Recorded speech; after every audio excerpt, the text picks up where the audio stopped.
Hi. Hello. എന്തോന്ന് ഇതിലേക്ക് ഒരു പഞ്ച് ചെയ്യോ? അയ്യോ. Happy women's day. അയ്യേ, ഇതെന്ത് തോലി? ഞാനൊരു സ്ട്രീറ്റ് മിഠായി ഗിവറാണേ. എന്നുവെച്ചാ ഈ വുമൻസ് ഡേ ആയതുകൊണ്ട് തെരുവാന്തരം നടന്ന് പെൺകുട്ടികളെ കണ്ട് പഞ്ച് കൊടുത്ത് മിഠായി കൊടുത്ത് വുമൻസ് ഡേ വിഷ് ചെയ്യുന്ന ഒരു പാവം യുവകോമളൻ. ഡേ ക്യാമറമാനൊക്കെ ഉണ്ട്.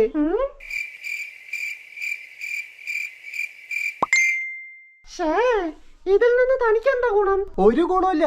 തന്നെ പോലുള്ള പെൺകുട്ടികളെ കണ്ടൊന്ന് റെസ്പെക്ട് കൊടുക്കുക, അതാണ് പ്രധാന ലക്ഷ്യം. ആ ഇൻസ്റ്റാഗ്രാം ഐഡി ഒന്ന് തരുമോ? ഞാനൊരു ഹായ് വിടാം.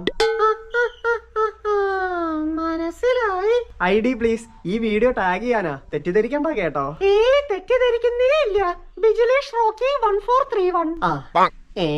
അതന്നെ ബിജിലേഷ് റോക്കി 1431.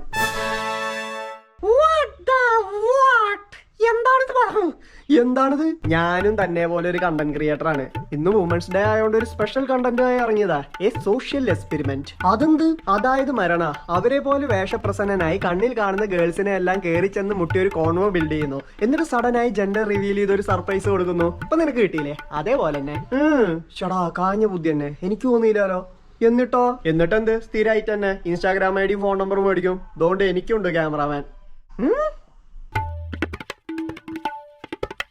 വീഡിയോയില് മെൻഷൻ ചെയ്യാനാണേ, തെറ്റിദ്ധരിക്കരുത്. ശരി എന്നാ. അപ്പൊ നമ്മള് രണ്ടുപേരും ഒരേ തൂവൽ പക്ഷികളാലേ? ഒന്ന് രണ്ട് തൂവലൊക്കെ വ്യത്യാസമുണ്ട്. നീ ഒരു പ്രഖ്യാപിത കോഴി, ഞാനൊരു അപ്രഖ്യാപിത കോഴി. എന്തായാലും കോഴി കോഴി തന്നെ അല്ലേ? ഈ ക്യാമറയായി ഇറങ്ങിയ ചുളിവിൽ ഒരു ഐഡി മുതൽ നമ്പർ വരെ ഒപ്പിക്കാം. പിന്നെ വുമൻസ് ഡേ ആന്നുള്ള പ്രസ്റ്റീജും കിട്ടും. മക്കളെ, അമ്മച്ചേ റോഡ് ക്രോസ് ചെയ്യാവുന്ന സഹായിക്കാവോ? ഇവൻ സഹായിക്കാം അമ്മച്ചി. നീയല്ലേ വലിയ മിഠായി സ്ട്രീറ്റ് ഗിവർ. സ്ട്രീറ്റ് മിഠായി ഗിവർ. ഒരു മിഠായും കൊടുത്ത് കയ്യും പിടിച്ച് അപ്പുറത്ത് ക്രോസ് ചെയ്യിച്ച് സഹായിക്കടാ. ബ്രോ അല്ലേ വലിയ സോഷ്യൽ എക്സ്പെരിമെന്റിന്റെ ആള്. ബ്രോ സഹായിക്ക്. വേണ്ട, നീ സഹായിക്ക്. പുണ്യം കിട്ടട്ടെ. വേണ്ട, ആ പുണ്യം ബ്രോക്ക് ഇരിക്കട്ടെ. ബ്രോ സഹായിച്ചാ. നിങ്ങൾ ഇത്രയും നേരം സംസാരിച്ചിരുന്നത് എന്തായിരുന്നു? വുമൻസ് ഡേനെ കുറിച്ച്. അതോർത്താ നന്ന്. Bloody jungle കോഴീസ്.